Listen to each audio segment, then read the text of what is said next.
저를 따라서 하십시다. 하나님이 나와 함께 하시기에 내가 어디를 가든지.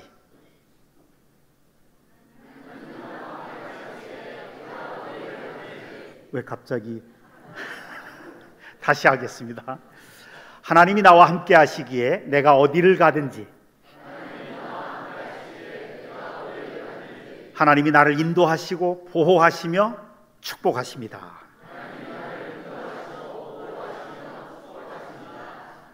정말 그렇게 믿으십니까? 아멘. 두 번째로요, 또 따라하겠습니다. 나는 예수님 안에서 하나님의 자녀이고 축복의 자녀입니다. 그래서 나를 선대하는 사람들은 누구든지 복을 받을 것이며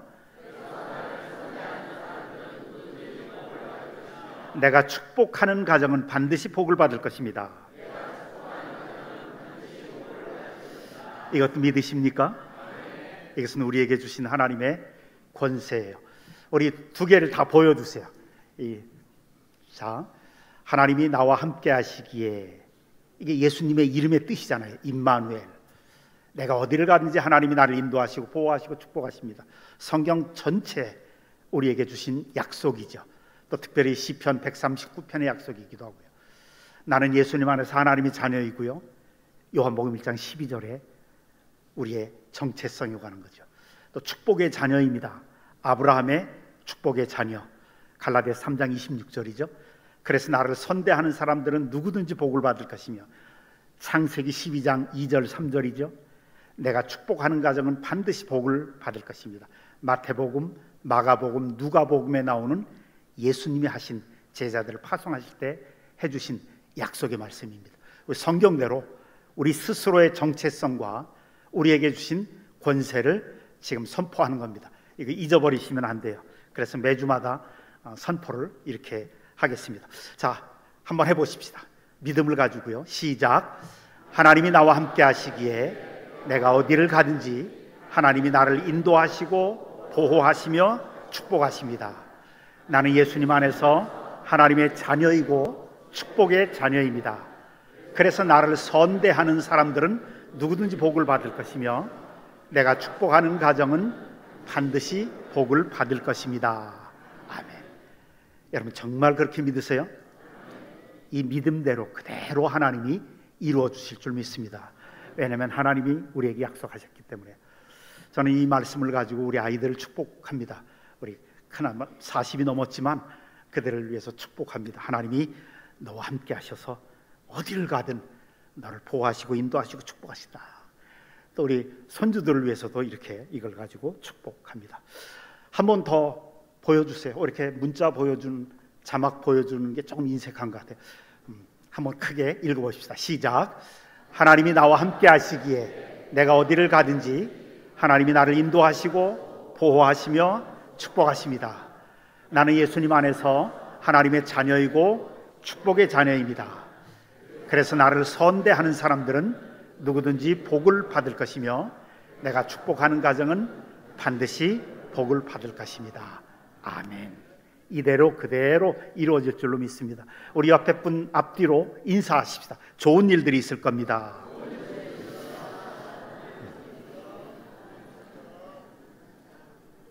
여러분들이 믿음으로 선포하고 또 그것을 믿음으로 딱 받으면 그대로 좋은 일들이 있게 될 줄로 믿습니다. 오늘 성전에 나와서 하나님께 예배하는, 또 온라인으로 하나님께 예배하는 우리 모두에게 하나님의 은혜와 축복이 넘치시기를 주님의 이름으로 축원합니다. 우리 교회 성도들 가운데도 몇몇 분들은 그런 걸 경험을 한 적이 있지만, 어떤 분이 차를 몰고 가다가 사거리에서 빨간불에서 정지를 했습니다. 신호 대기하고 있는데 갑자기 뒤에 오던 차가 정지를 안 하고 그냥 부딪혔어요. 그래서 차가 파괴되고 그분도 다쳐서 병원에 입원했다고 합니다. 저는 그런 얘기를 들을 때마다, 근데 사실 이런 생각을 해요. 지금까지 살아오는 동안에 우리 자신도 모르는 사이에 도대체 얼마나 많은 위기를 넘겼을까를 생각해 봅니다.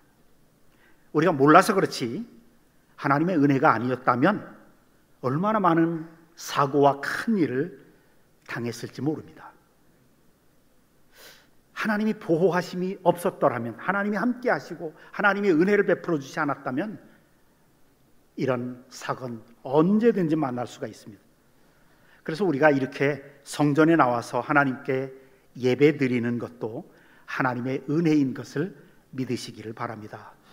우리 모두는 하나님의 은혜로 살아가고 있습니다. 이 세상의 모든 사람들이 하나님의 은혜로 삽니다. 그런데요, 하나님의 은혜는 크게 둘로 나뉘어집니다. 신학적으로 표현하면 하나는 일반 은혜이고요, 또 하나는 특별 은혜입니다. 일반 은혜라는 것은 예수님을 믿든지 안 믿든지 그것과는 상관없이 모든 사람에게 주시는 하나님의 은혜입니다. 예를 들면 이런 거예요. 예수 안 믿어도 아들 잘 낳고, 예수 안 믿어도 열심히 공부하고 노력하면 서울대학교 들어가고 출세도 하고, 예수 안 믿어도 열심히 노력하고 성실하게 땀 흘리면 사업에도 성공하고 돈도 많이 벌어서 부자가 될 수 있습니다.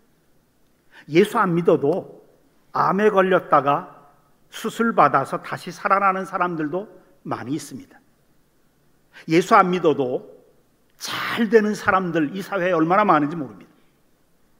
이것이 하나님께서 누구에게든지 주시는 일반 은혜입니다. 그런데 특별 은혜는 다른 겁니다.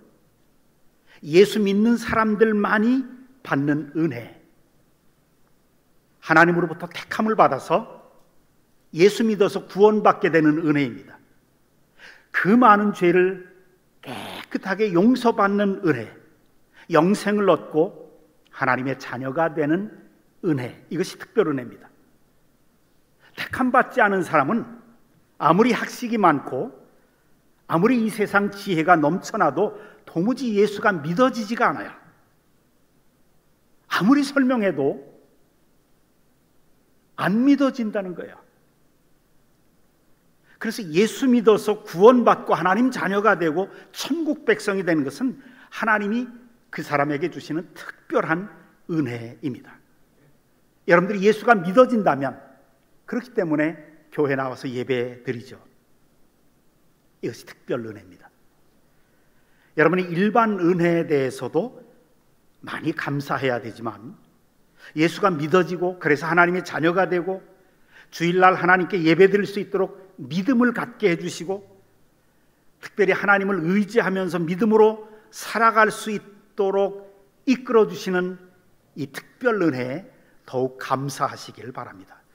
더 나아가서 성도면 성도답게 살 수 있도록 인도하시는 은혜, 다시 말하면 죄를 이기고 이 세상을 이기고 마귀를 이기면서 살 수 있는 은혜, 하나님의 뜻을, 나를 향하신 하나님의 뜻, 우리 가정을 향하신 하나님의 뜻을 분별해서 그 하나님의 뜻대로 살 수 있게 해주시는 은혜, 더 나아가서 하나님 앞에 영광 돌리면서 살 수 있게 해주시는 은혜, 주님과 복음을 위해서 살 수 있게 해주시는 은혜, 항상 감사하면서 기뻐하면서 살 수 있는 은혜, 기도해서 자신의 문제가 해결되고 기도 응답으로 만남의 축복을 받아서 길이 열려지고, 기도 응답으로 자녀들이 잘 되고, 기도 응답으로 앞길이 열려지고 병이 치유되고, 기도 응답으로 기적을 통해서 그토록 불가능한 문제들이 해결되는 은혜, 이런 특별 은혜를 저와 여러분들이 가능한 많이 누리면서 살아가시기를 주님의 이름으로 축원합니다. 사도 바울은 모든 교회, 이 지상에 있는 모든 교회, 또 모든 성도들이 이런 은혜를 받기를 간절히 소원했습니다. 그래서 오늘 22절에 보면 본문에 나는 주께서 내 심령에게 함께 하시기를 바라노니 은혜가 너희와 함께 있을지어다. 축복을 해요. 은혜가 너희와 함께 있을지어다. 그런데 오늘 본문의 말씀뿐만 아니에요. 사도 바울이 11권의 성경을, 서신서를 기록을 했는데 성령의 감동을 받아서 그 11권의 서신서를 쭉 읽어보면 맨 첫 부분과 맨 끝 부분에 전부 다 은혜를 선포해요. 주 예수의 은혜가 너희에게 있을지어다. 히브리서 13장 25절 같은 경우 보면 은혜가 너희 모든 사람에게 있을지어다. 말씀으로 선포를 하는 거예요. 축복의 말씀을 이렇게 자주 선포하는 것, 성경 도처에서 볼 수가 있습니다. 왜 성경은, 왜 하나님은 이토록 사도 바울을 통해서 성도들이 은혜 받기를 원하는가? 사도 바울을 통해서 은혜 받기를 간절히 기도하고 선포하는가? 왜? 은혜 받은 성도들은 은혜 받지 못한 성도들과 너무 다르기 때문에 그래요. 은혜 받은 성도들과 은혜 받지 못한 성도들 사이에 차이점이 너무 커요. 그 첫째가 뭐냐면 회개하는 것입니다. 여러분, 하나님의 은혜를 받으면, 혹은 성령의 은혜를 받으면 그 전과 달리 자신의 죄와 허물을 깨닫기 시작합니다. 은혜를 받는 순간부터 자신의 죄가 보이기 시작해요. 내가 얼마나 부족한 인간인가? 나는 그래도 나름대로 양심적으로 살아온 줄 알았어요. 정직하게 죄 안 짓고 깨끗하게 살아온 줄 알았는데 은혜 받고 보니까 내가 얼마나 비양심적인 존재이고 얼마나 거짓되고 위선적인 존재인가 하는 것을 깨닫기 시작하는 거예요. 언제? 은혜 받았을 때. 그동안 나는 내 입술로 거짓말 안 하고 살 줄 알았고 살아온 줄 알았어요. 법 없이도 살아온 줄 알았다고요. 내 마음의 생각이 대단히 건전한 줄로 알고 살았는데 은혜 받고 보니까 내 마음속의 생각이 그토록 악독했고 교만했고 내가 중심이 되기를 바랬고 얼마나 추한 인간인가를 은혜 받고 나니까 그때서야 발견하게 되는 거예요. 이게 은혜 받은 사람들의 특징입니다. 그래서 은혜 받기 전에는 교회를 많이 다녀도 회개가 없어요. 회개 기도가 없어요. 항상 또 자기가 중심이에요. 기도는 하죠. 나의 소원을 성취하고 내가 바라는 것을 이루기 위해서 하나님의 능력과 권능을 사용하는 거예요. 그게 기도였어요. 은혜 받기 전에는 그래서 내가 하나님의 종이 아니라 하나님이 내 종이었어요. 내 소원을 성취하기 위해서 하나님을 움직였거든요, 내가. 그럼 하나님이 내 종이죠. 은혜 받기 전에는 기도는 내 욕구나 소원을 성취하기 위한 도구였어요. 그거는 뭐와 비슷하냐면 선앙당에 가서 비는 것, 돌부처 앞에 가서 비는 것과 비슷해요. 가만히 생각해 보세요. 그런데 은혜 받으면, 성령께서 주시는 은혜 받으면 달라져요. 은혜 받으면 제일 먼저 내가 얼마나 큰 죄인인가 하는 것을 깨닫게 됩니다. 양심의 가책을 심하게 느껴요.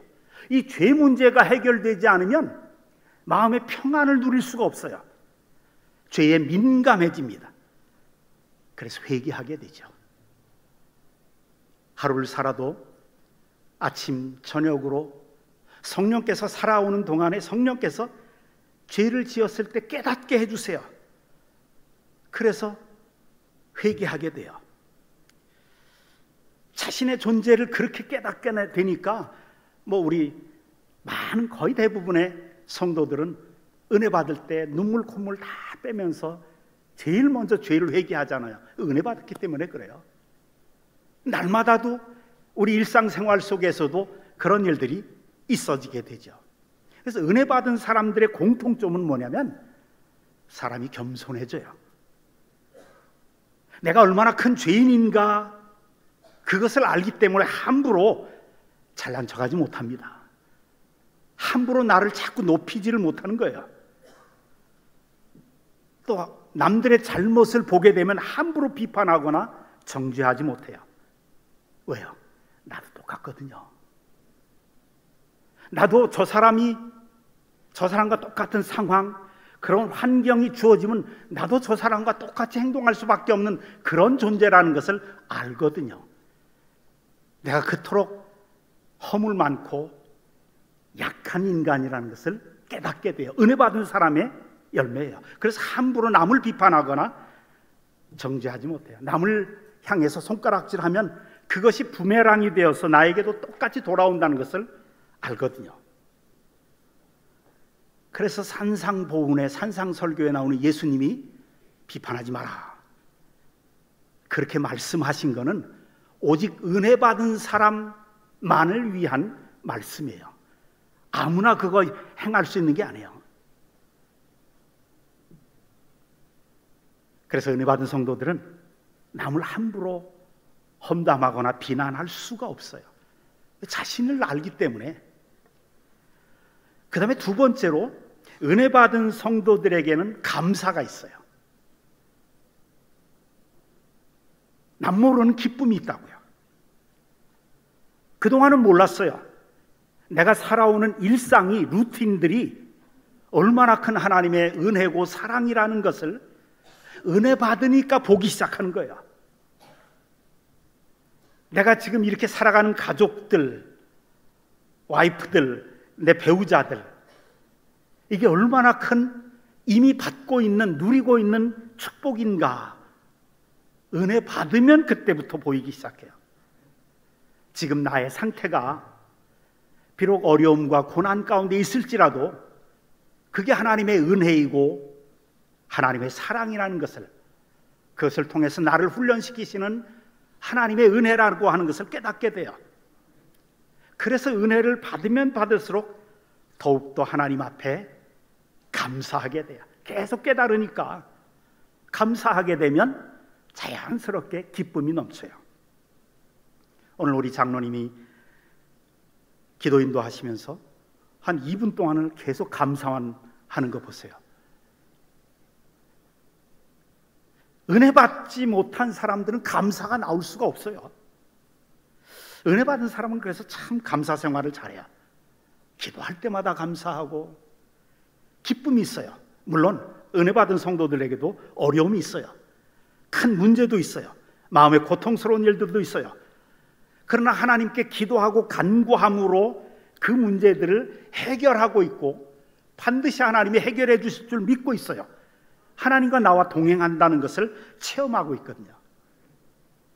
하나님께서 주신 것들에 대해서 감사하기 때문에 그래서 감사가 넘쳐요. 근데 얼굴이 감사가 넘치는 사람들은 일반적으로, 뭐 다 그런 건 아니에요. 근데 일반적으로 대부분 감사가 넘치는 사람들은 얼굴이 밝아요. 한번 옆에 분 얼굴 한번 보세요. 얼굴이 밝으면 은혜 받으신 분이군요. 얼굴이 안 밝고 어두침침하면 은혜 받아. 한번 얼굴 보세요. 옆에 분 얼마나 얼굴이 밝으신가. 옛날에 영국의 루이스 황제라고 하는 사람이 있었습니다. 민정시찰을 다니는데 그 영국 전체에 마을마다 돌아다니면서 사람들이, 내 백성들이 어떻게 사나. 근데 한 마을에 들어갔더니 물레방앗간이 있어요. 물레방앗간에서 누가 일을 하고 있는 것 같은데 노랫소리가 들리는 거예요. 근데 노랫소리가 너무 흥겹고 기쁨이 넘치는 노래였습니다. 그래서 이 루이스 황제가 발걸음을 멈추고 그 노랫소리를 한참 듣더니 견디질 못하고 그 물레방앗간으로 들어간 거예요. 그래서 보니까 어떤 노인 하나가 너무 기쁘고 즐겁게 어깨를 들썩거리면서 노래를 부르고 있었습니다. 옷도 남루하게 입은 그 노인이 부르는 노래가 너무 흥겨운 거예요. 그래서 깜짝 놀란 노인에게 미안하지만 어르신 그 노래 다시 한번 불러주십시오. 그랬더니 그 노인이 다시 노래를 불러요. 세상 사람 날 부러워하니 하여도 나도 역시 세상 사람 부럽지 않네. 하나님의 은혜를 생각할 때에 할렐루야 찬송을 저절로 나네. 이게 끝입니까? 그랬더니 예, 이거 끝인데요. 그런데 이 루이스 황제에게 번개같이 스쳐 지나가는 영감이 하나 떠올라요. 제가 2절을 한번 지어볼 테니까 2절도 한번 불러주세요. 그리고 그 즉석에서 2절을 부릅니다. 세상 사람 날 부러워하니 하여도 영국 황제 루이스가 날 부러워해. 십자가의 사랑을 생각할 때에 할렐루야 찬송이 저절로 나네. 좋죠? 한번 불러볼까요? 1절, 2절을 다 보여주시면서 한번 해봅시다. 세상 사람 날 부러워하니 하여도 나도 역시 세상 사람 부럽지 않네. 하나님의 은혜를 생각할 때에 할렐루야 찬송이 저절로 나네. 세상 사람 날 부러워하니 하여도 영국 황제 루이스가 날 부러워해. 십자가의 사랑을 생각할 때에 할렐루야 찬송이 저절로 나네. 아멘입니까? 제가 이 찬송이 그 이후로 굉장히 유명해졌어요. 그래서 우리 한국교회 초창기의 한국교회 역사를 보면, 그리고 또 이제 성도들이 이 찬양을 굉장히 많이 불렀어요. 그 핍박의 시기에, 일제 식민지 통치 시기에 한국 초창기 교회에 이 찬송이 굉장히 유명했어요. 제가 젊었을 때 교육전도사 시절에 서울 강남에 있는 어떤 교회에서 섬기고 있었는데, 그때 그 교회 장로님 한 분이 이 찬송만 부르면 너무 감격해서 막 눈물을 흘리면서 불러요. 제가 그 모습 보면서 이 찬양을 좋아하게 됐고, 그리고 그분을 존경하게 됐어요. 참 우리나라 초대교회 성도들이 늘 즐겁게 불렀던 찬송. 그래요. 은혜 받으면 감사가 넘쳐요. 뭐 부족한 게 많고 없는 게 많고 또 고통스러운 일들도 많은데 이상하게 감사가 넘쳐나오는 은혜 받은 사람의 특징입니다. 그 다음에 은혜 받은 사람들에게는 놀라운 변화가 있습니다. 가장 궁극적으로는 성품의 변화가 있어요. 남을 배려할 줄 알게 됩니다. 그 전까지는 내가 최고였어요. 내가 인정받지 못하고 내가 중심이 되지 않으면 별로 흥미 안 가졌어요. 근데 그때부터 은혜 받으면 이제 남을 배려하게 되고 남의 사정을 듣게 되고 사랑이 많아집니다. 남 어려운 사정 들으면 돕고 싶은 마음이 생기고요. 교회를 다녀도 은혜 받기 전에는 자신밖에 몰랐거든요. 따지기 좋아하고 아주 예리하게 비판을 잘했어요.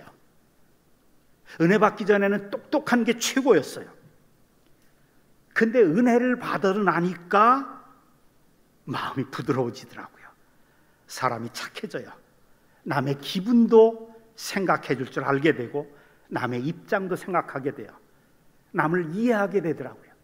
은혜 받고 나니까 똑똑하다는 말이 그렇게 수치스럽더라고요. 겸손해지기도 하고 온유해지기도 하고. 은혜 받고 나면 달라지는 것 중에 생각하는 게 달라져요. 가치관이 달라지더라고요. 여러분, 가치관이라는 게 뭐예요? 아주 쉽게 표현하면 가장 중요한 게 뭔가, 덜 중요한 게 뭔가의 차이를 아는 거예요. 뚜렷하게 구분할 줄 아는 거. 그래서 행동이 달라지는 거예요. 옛날에는 내가 인정받으면, 내가 높아지면 그게 최고였어요.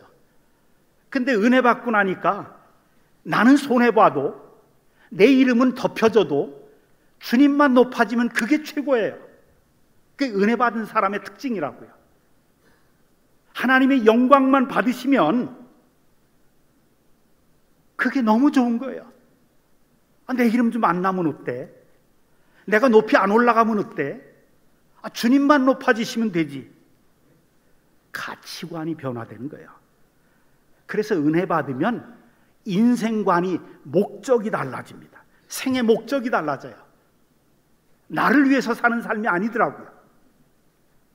자신의 유익만을 구하던 옛 성품이 점점 변화되면서 남의 유익도 구하게 되고 궁극적으로는 하나님의 영광을 구하게 돼요.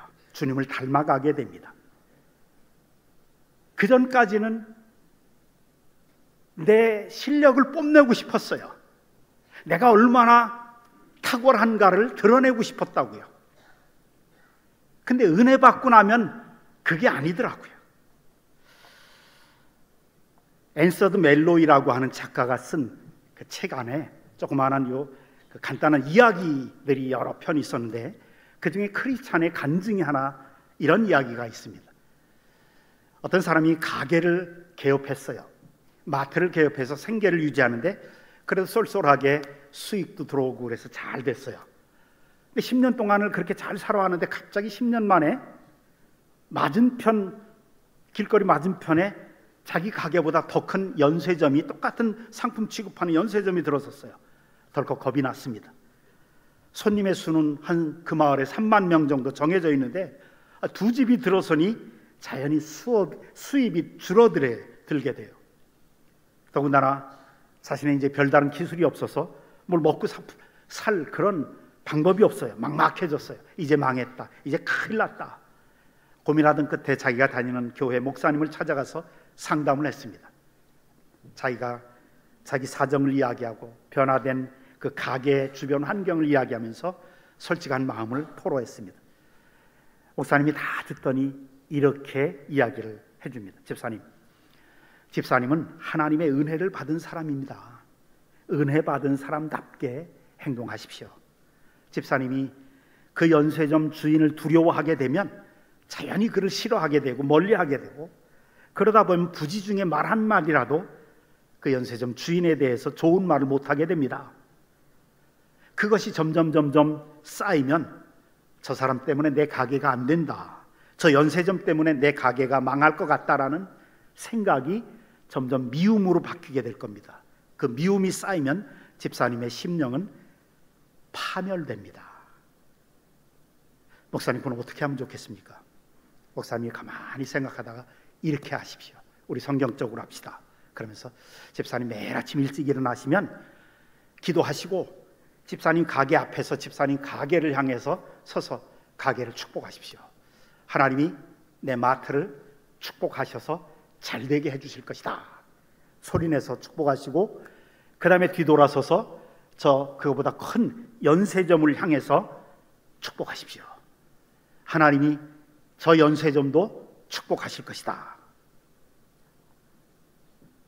그러면 이 얘기를 했더니, 아이 목사님, 나를 망하게 하는 그 가게를, 그 경쟁자를 축복하라고요? 목사님 다시 말합니다.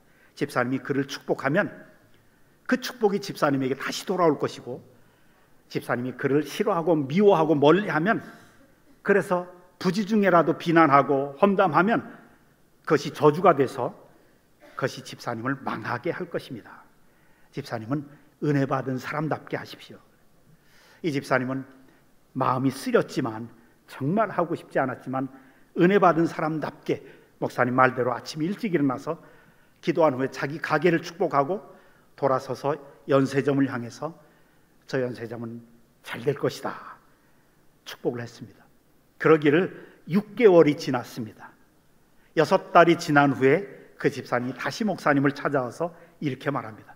목사님, 제가 날마다 근심하며 걱정했다면 정말 가게 문을 닫을 수밖에 없었을 겁니다. 그런데 목사님 말대로 은혜 받은 사람답게 제가 날마다 제 가게를 축복한 후에 그 연쇄점을 축복했습니다.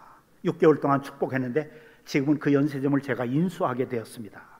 옛날보다 장사가 더 잘 됩니다 라고 했다는 그 이야기가 그 멜로이라고 하는 작가의 글에 있었습니다. 예수 믿는 사람들은, 특별히 은혜 받은 사람들은 아무리 어려운 상황에 이르고 억울한 일을 당할지라도 세상 사람들처럼 싫어하고 멀리하고 험담하고 미워하고 증오하면서 사는 삶이 아니라 남을 축복하면서 살아가는 삶을 살아야 됩니다. 그것이 은혜 받은 사람답게 사는 겁니다. 그러면 그 축복이 나에게로 돌아올 것입니다. 왜요? 예수님이 그렇게 약속하셨거든요. 그리고 하나님께서 10배로 100배로 더 큰 축복을 주실 겁니다. 그리고 마지막으로 은혜 받은 사람은 주님을 위해서 헌신하게 됩니다. 사도 바울이 맨 처음 은혜 받고 난 다음에 모든 것을 오직 주님을 위해서 헌신된 삶을 살았죠. 제가 참 좋아하는 사도 바울의 고백이 있어요. 로마서 14장 6절, 7절, 8절이에요. 우리 중에 누구든지 자기를 위하여 사는 자는 없고 자기를 위하여 죽는 자도 없도다. 우리가 살아도 주를 위하여 살고 죽어도 주를 위하여 죽나니 그러므로 사나 죽으나 우리가 주의 것이로다. 우리가 살아도 주를 위하여 살고 죽어도 주를 위하여 죽나니. 요거를 사자성어로 어떤 가정에 갔더니 큰 액자에 사자성어로 요 말씀을 기록했더라고요. 살아도 주를 위하여 살고 죽어도 주를 위하여 죽나니. 생사위주 그래요. 살아도 죽어도 주님을 위하여. 제가 그 가정이 얼마나 존경스럽던지요. 하나님께서 정말 이 가정 크게 쓰시겠다 그런 생각이 들더라고요. 우리가 누구든지 우리 중에 누구든지 한번 다 같이 읽어보십시다. 시작. 자기를 위하여 사는 자가 없고 자기를 위하여 죽는 자도 없도다. 우리가 살아도 주를 위하여 살고 죽어도 주를 위하여 죽나니 그러므로 사나 죽으나 우리가 주의 것이로다. 아멘. 은혜 받은 성도들은 이러한 삶의 가치관을 기준을 가지고 삽니다. 이렇게 살면요, 세상 기준으로 볼 때 이 은혜 받은 사람으로 성도로 살아가면 마음만 착해가지고 저렇게 어리숙한 사람으로 보일 수가 있습니다. 제가 선교사로 나갈 때 우리 부부를 향해서 어떤 분이 연세 많이 드신 분이 그러더라고요. 어떻게 너희는 부부지간에 똑같이 어벙하냐. 애들은 어떡할 거고 애들이 무슨 죄가 있어서 그 아프리카에 가냐. 아프리카에는 죄 짓는 사람만 가는 것으로 아는 것 같아요. 그래요. 여러분, 은혜 받은 사람으로 살면 세상 사람들은 이해할 수가 없습니다. 때로는 손해보고 권리 주장도 때로는 못할 수도 있고 아주 어리숙한 사람, 마음만 착한 사람. 요즘에는 21세기 들으면 참 마음이 착합니다. 칭찬이 아니잖아요. 이 쪼다 같은 사람, 이것이 돼버리거든요. 그래요. 그러나 은혜 받은 사람은 주님을 사랑하는 마음이 불같이 뜨겁기 때문에 주님을 위해서라면 자신의 생을 그렇게 바치면서 사는 겁니다. 여러분, 우리는 지금 어떤 모습으로 살고 있는가 돌아볼 필요가 있습니다. 예수 믿은 지 얼마나 오래됐느냐, 어떤 직분을 가지고 있느냐 보다 훨씬 더 중요한 것은 예수 믿은 후에 내가 얼마나 변화되었느냐, 내가 예수 믿고 정말 은혜 받은 사람이냐, 이것이 훨씬 더 중요합니다.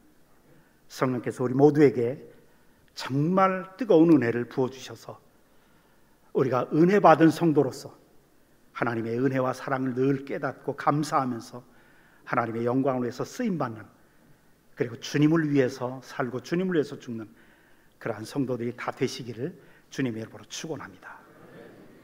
아버지 하나님, 저희들 속에 은혜를 충만하게